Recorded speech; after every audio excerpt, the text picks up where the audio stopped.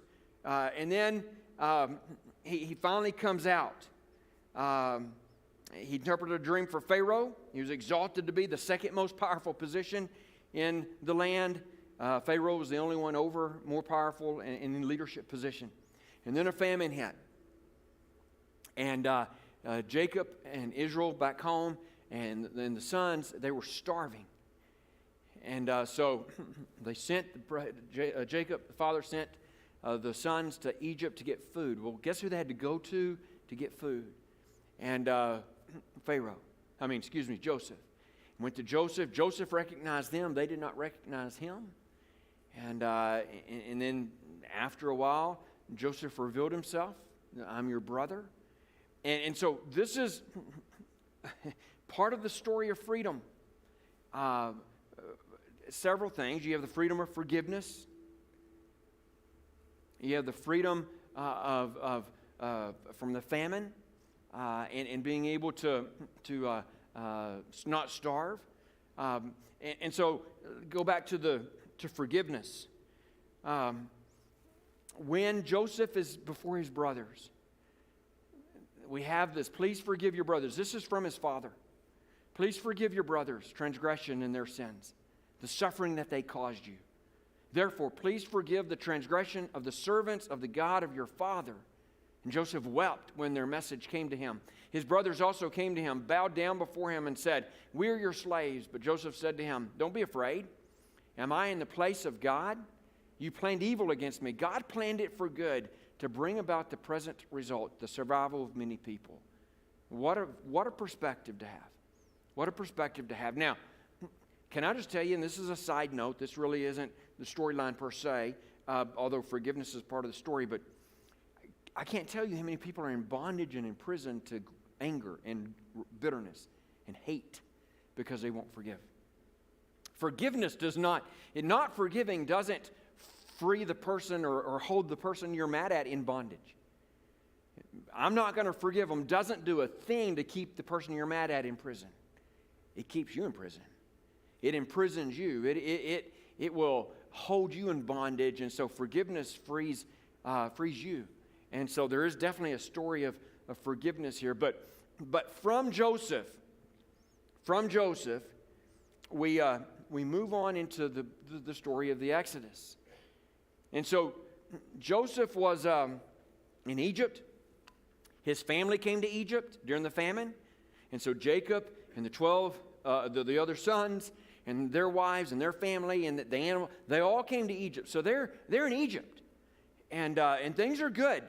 Joseph's in charge. Joseph has power. And as long as Joseph's in power, the family is doing good. We don't have the exact number, but they lived in Egypt between 66 to 73 years before Joseph died. So 66 to 73 years, Jacob and Joseph's family lived in Egypt. And then Joseph and all of his brothers and all that generation died. And then we have this verse. Did I skip it? I skipped it. Sorry. A new king who did not know about Joseph came to power in Egypt.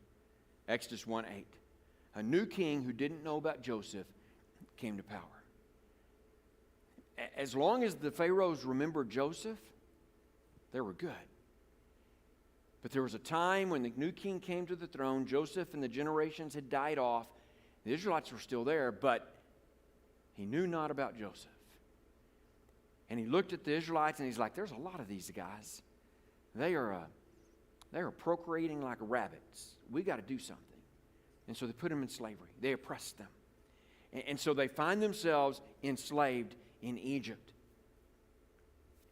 Slavery's got hard. In fact, it got harder along the way. They were oppressed. They were mistreated.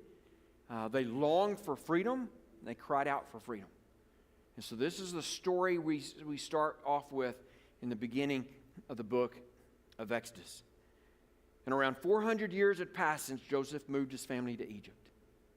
Now, I'm guilty here. I say something like, and I've preached this before, that they were enslaved and they were oppressed for 430 years. I don't think that's true. They were in Egypt for 430 years. And 66 to 73 years while Joseph lived, and then some time that the Pharaoh knew Joseph and treated the Israelites well, but then there came a time, we don't know how long that time was, but they were enslaved, and they were enslaved a while. But freedom was taken away from them. And so they are in bondage, they're oppressed, they're enslaved, and they cry out for freedom. And God heard their cry. So now we go to Moses in the burning bush in Exodus chapter 3. And Moses finds himself in the wilderness. You can go back and do a study on Moses. Moses, the first 40 years of his life, grew up in Pharaoh's court. He knew the Egyptian culture. He knew the Egyptian way. So it's where he grew up. And being reared, you know how important it is to when you rear your family and your kids. And that was Moses' upbringing. But then he finds himself in the wilderness, and he spends the next 40 years in the wilderness. And he learns how to survive in the wilderness. And both of those were crucial because Moses' task was to go back to Egypt and go before Pharaoh and ask Pharaoh to let the Israelites go. Probably benefited him to know the Egyptian culture. Probably knew some of the things you do from what's socially etiquette and social etiquette and what not to do and don't want to offend. All that came into play. And Moses, I think, is probably just like riding a bike. Here's how I need to act. Here's how I need to approach. It was beneficial for Moses to have that knowledge. But then at the same time, he led the Israelites out into the wilderness, and they had to survive in the wilderness. And so his ability to live in the wilderness and survive in the wilderness, without a doubt, helped the Israelites when they lived out there as well. But we have Moses before the bush, and the angel of the Lord appeared to him in a flame of fire within a bush. I am sending you to Pharaoh so that you may lead my people, the Israelites, out of Egypt. Now, you go back and read that story, and Moses pushed back against this, had resisted the stiff-armedness. God, I'm not the man. I'm not the right guy. I stutter. I have a speech problem. And whoever goes before Pharaoh needs to be eloquent and persuasive in their speech. And I'm going to be stuttering. I'm not your right guide. He said, I made your mouth. I can give you the words to say. Just trust me. And, well, God, what if they ask me for your name? What am I going to say? He said, well, you just say I am sent you. And so we have all this going on. And finally, Moses says, okay, I'll go. God raised up a leader in Moses. And so Moses with a mission. And the mission was go to Pharaoh and invite Pharaoh to let the Israelites go. And he did. He went before Pharaoh, let the Israelites go, and Pharaoh said, not so fast. I don't think so. We don't like your plan, and we don't like your strategy, Moses. I like them being in Egypt.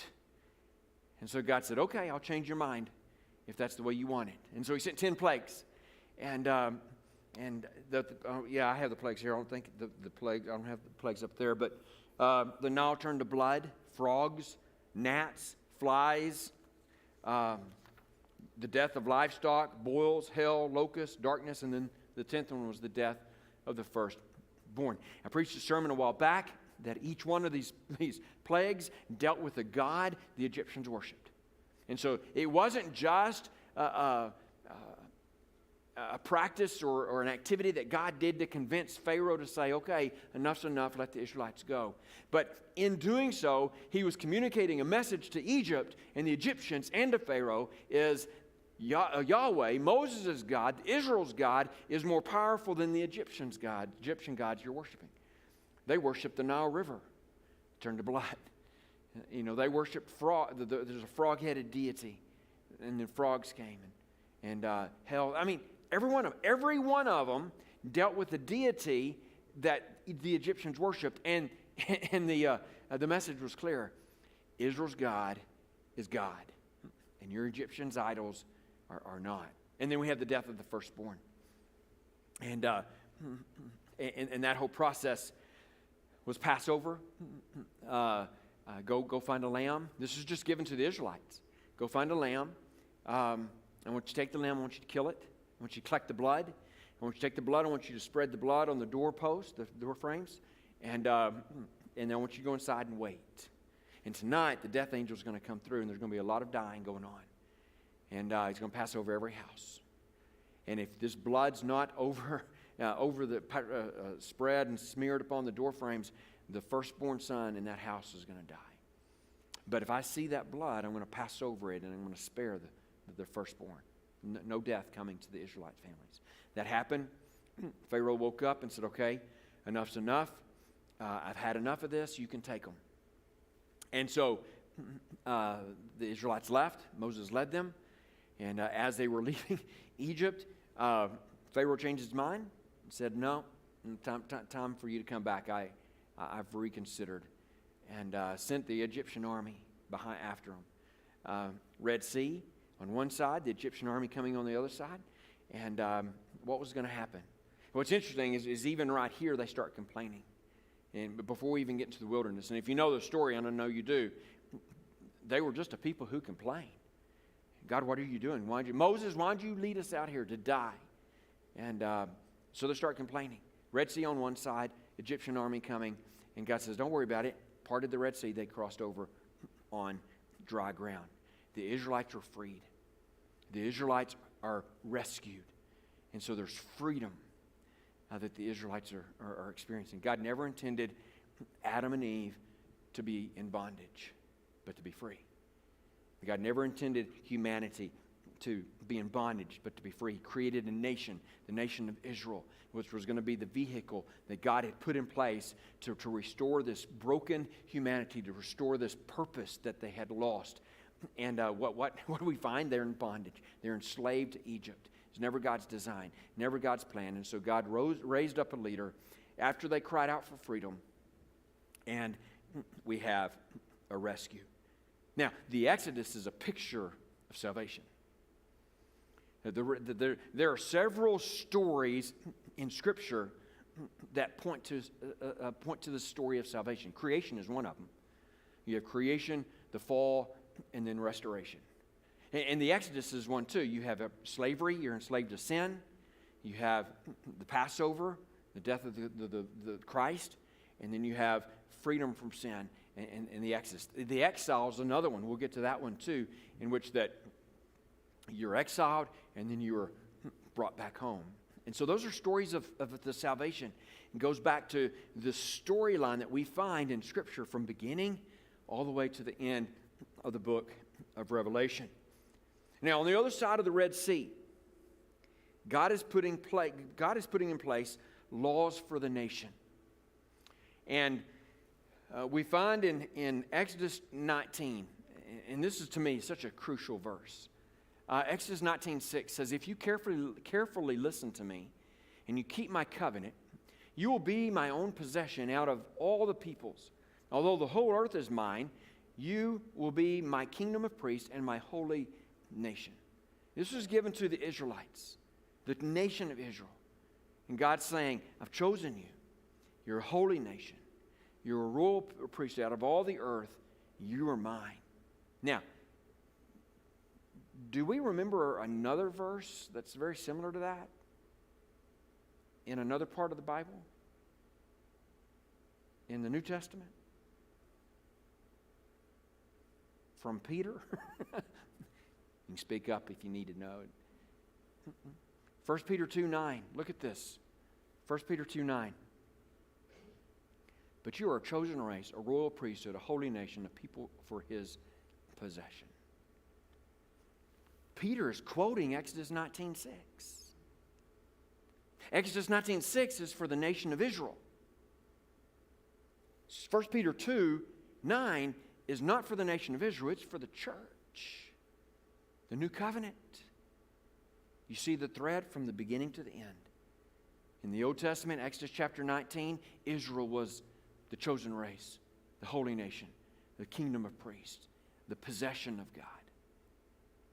But in 2 Peter chapter 2, verse 9, Peter says, "O church, you're the chosen people, the holy nation, the royal priesthood, a people possessed for God's possession. The new covenant, the new people, the new Israel you have in the church. And so that's always, to me, amazing how you have that connection. You have that connection. Let me kind of go back to this one. Israel was a kingdom of priests. And by the way, you can take every phrase of this, a possession, a movable possession. A movable possession. Israel was not to be static. They're movable. They're in the wilderness at this time, by the way. And so they're movable. But holy nation, but the priest. What's the purpose of a priest?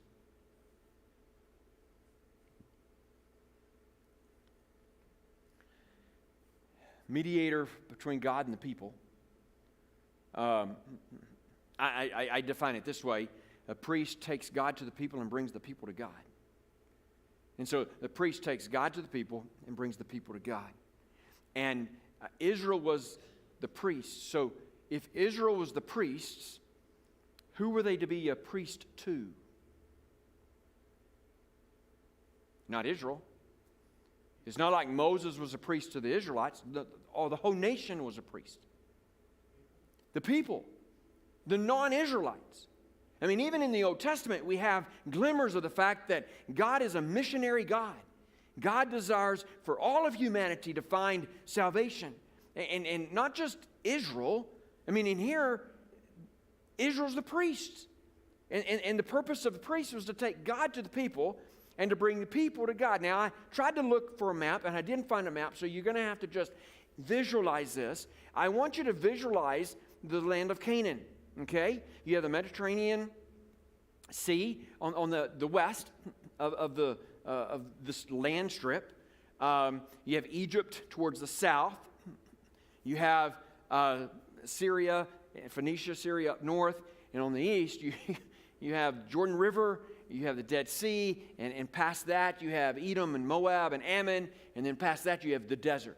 So that's the landmass that we're talking about. Where is Judah or where is Israel located in this landmass? South, west, north, east, center? Center. Good guess. Center.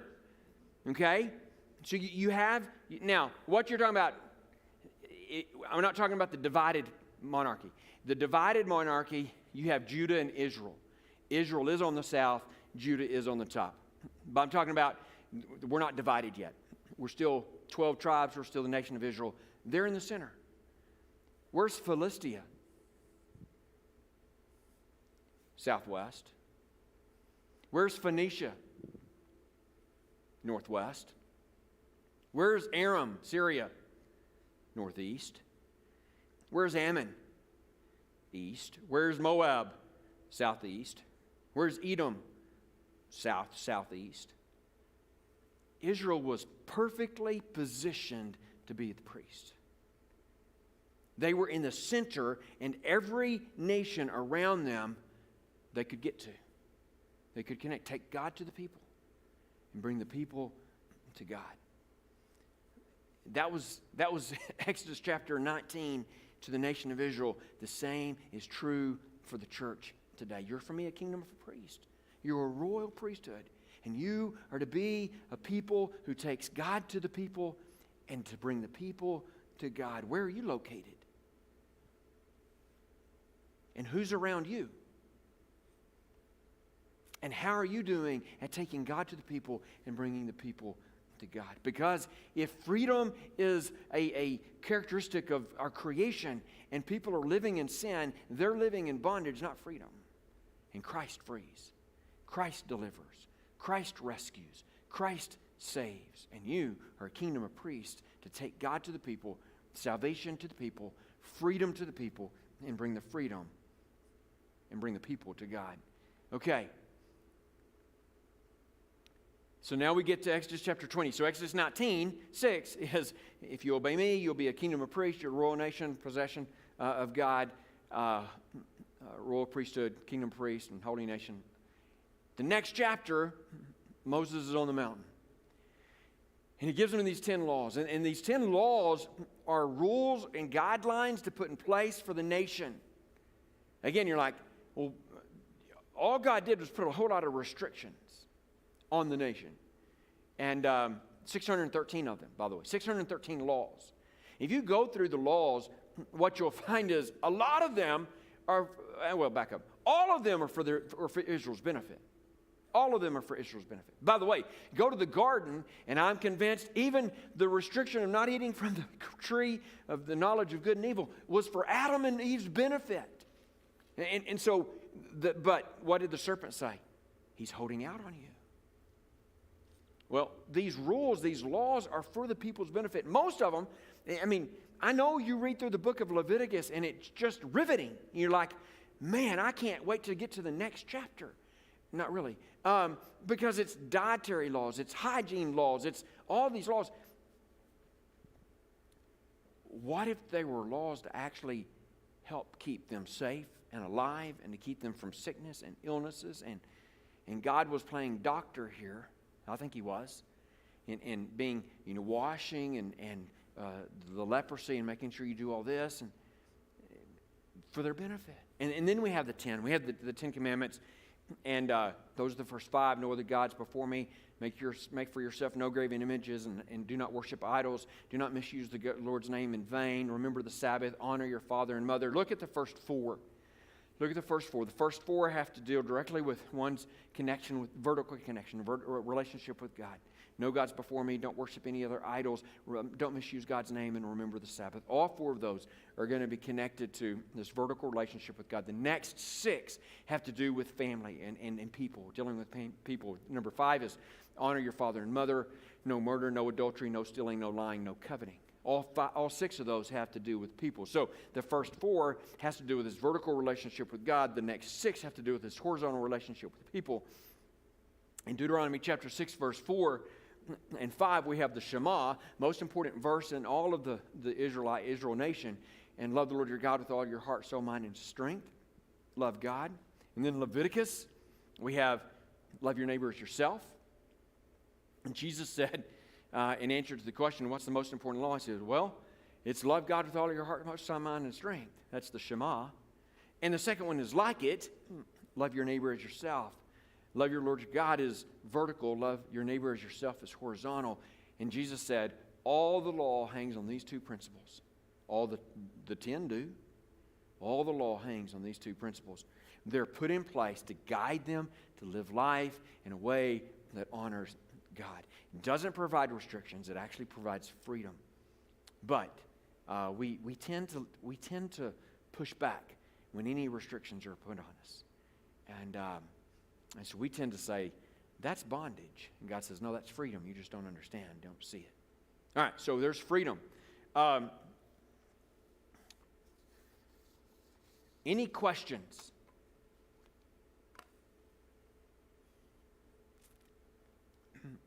All right, so I want to kind of color in the rest of the Pentateuch.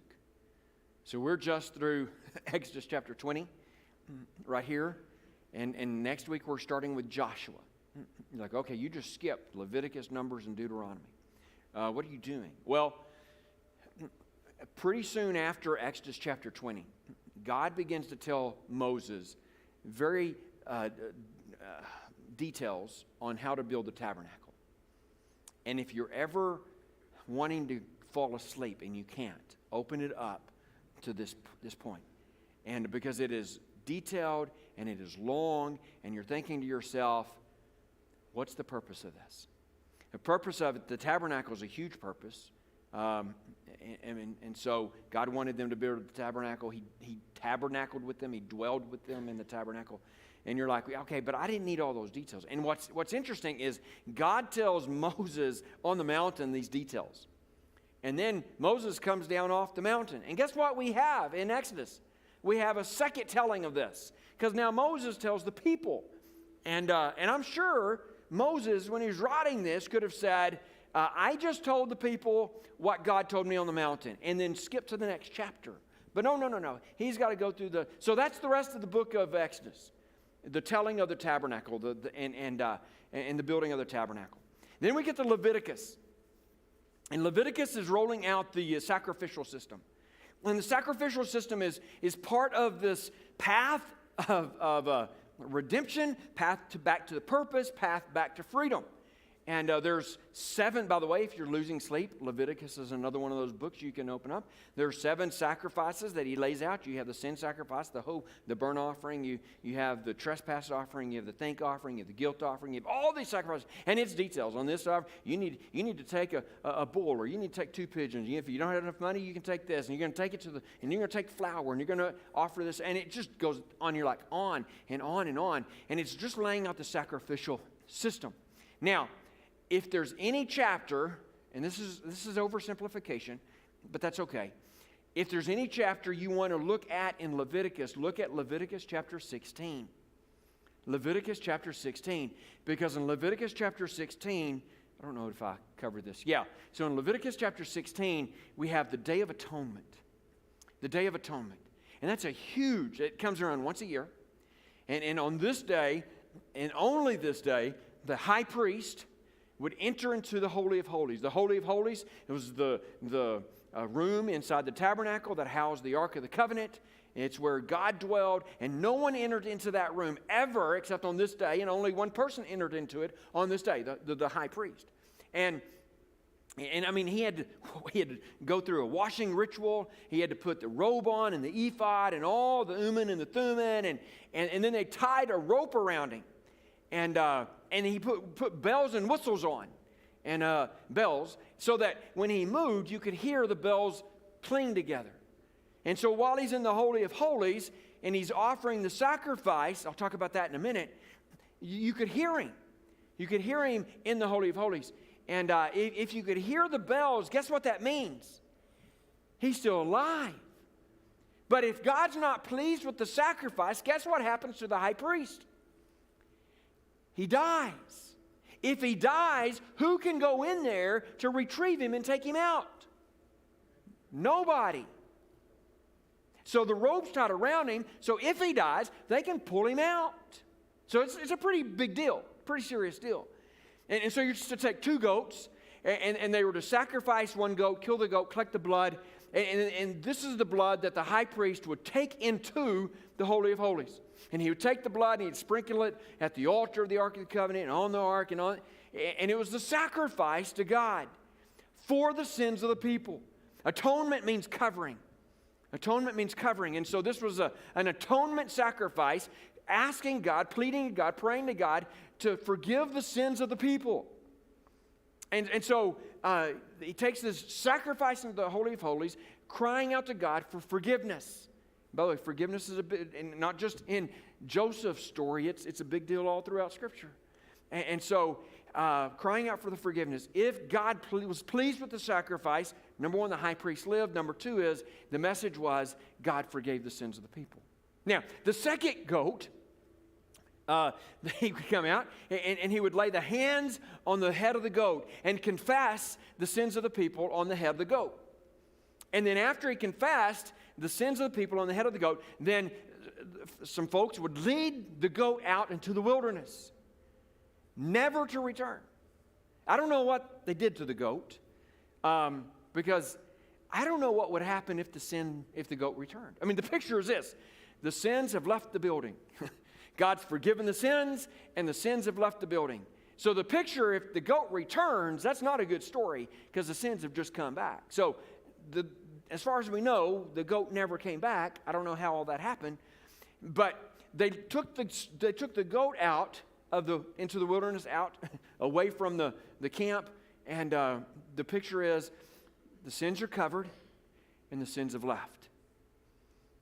By the way, it's called a scapegoat. There's the picture. All that's in Leviticus chapter 16. Now, fast forward to Hebrews. Christ is the great high priest who goes into the Holy of Holies, offers a sacrifice for the sins of the people. And the sin and the sacrifice that was offered was a perfect lamb himself, sinless, spotless, unblemished. And if God was pleased with the sacrifice, then forgiveness could be offered to the people.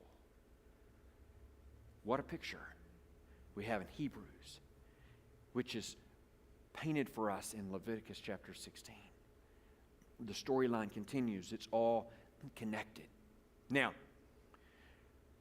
Numbers. There's several stories in the book, stories in the book of Numbers. Basically, they wandered in the wilderness, and they wandered in the wilderness for 40 years. It was never God's design and intent for them to wander in the wilderness for 40 years. Now, I do believe God led them through the wilderness. I read one time that they think it would take about 14 days for the Israelites to be led from the river, Red River, not really, Red Sea, to the land of Canaan. Okay, and 14 days, and there was no way that was going to happen because they stopped at the Mount Horeb, Mount Sinai, and God spoke to the people, spoke to Moses. He built me a tabernacle, and so God designed the Israelites to be in the wilderness for a time period. I think 2 years is what I think was God's design, and no one likes to go through the wilderness. No one. We like the promised land. We like a land flowing with milk and honey. We don't want the wilderness experience. But God leads us through the wilderness from time to time. I believe, and I've said this before, that it was easy for God to get Israel out of Egypt, the Israelites out of Egypt. It was a little bit more difficult to get Egypt out of the Israelites. And I think the wilderness experience was God's plan to get Egypt out of the Israelites. They'd lived there for 430 years. Surely they had learned their customs. Surely they had been influenced by their gods. Surely they had walked away completely influenced by Egypt. And God says, okay, good, we got you out of Egypt. Now we have to get Egypt out of you. But it wasn't God's design that they'd be there for 40 years. And you know the story. God says, let's choose 12 spies and send the spies over and spy out the land. Scout the land out. And come back and tell us what you see. And they did that. And they came back and said, oh man, the land is flowing with milk and honey. And the fruit is huge and it's absolutely phenomenal. Great land. But there are giants in the land. And we can't beat them. And they started having a conversation. Joshua and Caleb, 2 of the 12, said, no, we can. Because let's just be honest with you guys, we weren't going to be able to beat them anyway, but if God's on our side, who can be against us? We can do this. And they had a business meeting, and if they were Baptists, they had elected several committees, and they divided into committees, and they discussed, and then they came back and probably had a couple more business meetings, and for Baptists that wasn't enough. Let's get another committee, so they went back into committees, and maybe an executive committee this time. I don't know how all that looked like, but they held a vote. And someone made a motion. Moses, I make a motion, we stay. And there was a second. And the question was called. I don't know if Roberts was in play by then, but let's just say he was. All in favor of staying in the wilderness, raise your right hand. Lots of hands went up. All opposed, and those who want to go into the promised land, raise your right hand. And Joshua and Caleb's hand went up. Democratic process, by the way. Congregational rule, by the way. Against God's will. God said, okay. We'll let you wander in the wilderness for another 40 years. Until everyone over the age of 20 dies off. Wasn't God's plan. Wasn't God's design. Think about it. They were now in bondage in the wilderness. When God designed for them to be free in the promised land. And so this idea of bondage and freedom, bondage and freedom, bondage and freedom finds ourselves, starts in the creation, and we find it in Joseph, we find it in Exodus, and Moses, and the Israelites. By the way, we'll find it in Judges, we'll find it in the Kings, we'll find it till Revelation. Freedom. So the second storyline, the second thread we find from beginning to end, Genesis to Revelation, is this thread of freedom that God designed for us to experience. And our sin enslaves us and puts us in prison. And Christ says, I've come to set you free. Okay, Now, next week we start with Joshua. Questions? Yes.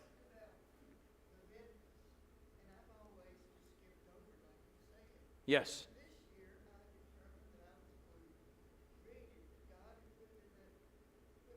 Yeah. Yeah.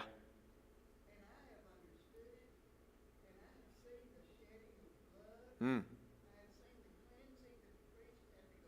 Yep. It has. It has. I make a joke of it, and it is slow to get through, and it is. You can get bogged down into it, but there's so much richness there. Yeah. And Hebrews goes so well with that too. So by the way, next week I want you to preach on Leviticus since you've read through it, okay? Can you do that for me, Eddie Ruth?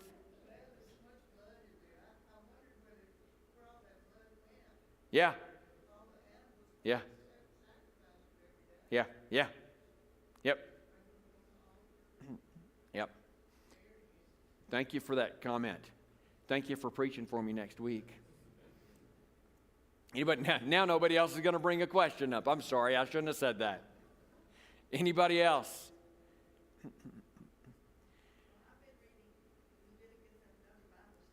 Yes.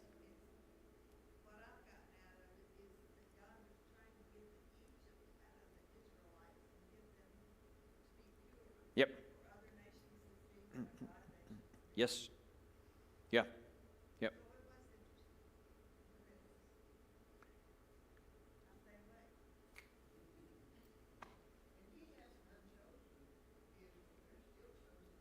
Yeah. Oh, yeah. Anybody else? All right, I got 4 minutes, so let me pray. I'll pray for 4 minutes. No, I'm not. Just joking. Father, we thank you for the story and for your design and how you've put it together. And Father, as we continue the study, may we see the thread that it connects Genesis to Revelation. Purpose and freedom and sacrifice, Christ. May the story come alive for us. As we read it, may the story just leap off the pages and change us. We thank you for the story. We thank you for Christ. And we thank you for salvation. We thank you for forgiveness. May we go be priests as we go live life. Take you with us to the people and invite people to come to you. It's in Christ's name I pray. Amen.